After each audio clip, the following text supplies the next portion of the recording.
Bismillahirrahmanirrahim. Pernah enggak sih kamu ngalamin hal ini setelah kamu putus dari seseorang yang dulu kamu cintai banget? Bukannya lega, hidup malah makin berantakan. Badan jadi sering drop, sakit kepala enggak jelas, dada sesek, kadang sesak, dan yang paling aneh, kamu jadi sering mimpiin dia. Padahal udah diblokir, udah di-unfollow, udah hapus semua kenangan, tapi entah kenapa energinya masih nempel. Saya mau kasih tahu tentang sesuatu yang mungkin gak semua orang sadar. Energi cinta yang ngerusak bisa jadi racun. Dan kadang racun itu gak cuma bikin hati kamu hancur, tapi juga tubuh kamu ikut kena imbasnya. Contoh nyata, ada satu pasien perempuan usianya 27 tahun. Putus dari pacar yang udah 5 tahun jalan bareng. Setelah itu dia sering sakit tenggorokan tiap malam, badan demam padahal hasil lab bersih.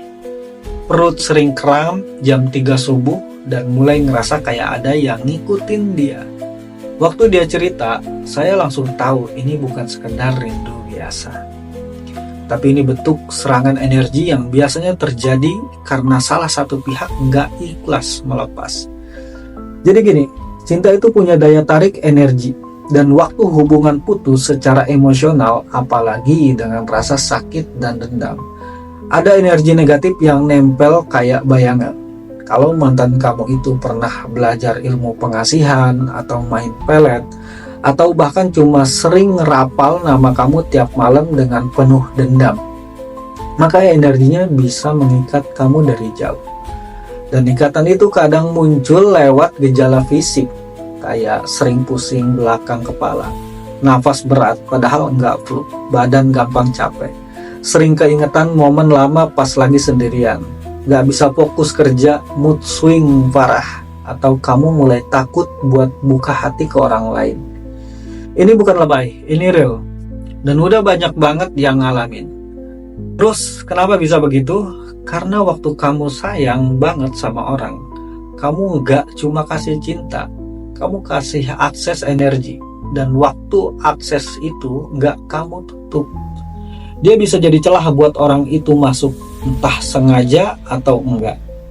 Makanya putus hubungan tuh seharusnya bukan cuma unfollow, tapi juga putus energi. Kalau enggak, kamu bakal dibayangin terus sama sakit yang enggak kelihatan. Solusinya gimana? Yang pertama, sadari dulu bahwa kamu harus bersih, gak cuma dari rasa, tapi juga dari energi. Kedua, lakukan ritual pemutusan ikatan batin.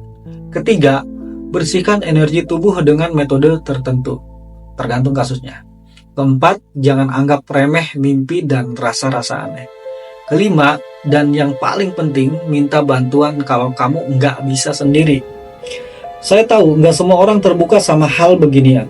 Tapi kalau kamu udah ngerasa aneh dari sejak kamu putus, dan udah berbulan-bulan kamu nggak sembuh-sembuh, maka itu bukan lagi masalah waktu, tapi masalah energi yang belum beres.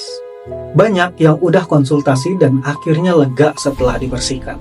Bahkan ada yang langsung plong dari mimpi buruk yang berbulan-bulan. Badan terasa ringan dan yang penting, bebas. Jangan tunggu kamu makin drop. Karena energi negatif itu makin kamu biarin, makin dia nempel. Kalau kamu ngerasa cerita ini cocok banget sama kondisi kamu sekarang, konsultasi bisa kamu mulai sekarang juga. Privasi aman, aura kamu dibersihkan secara total.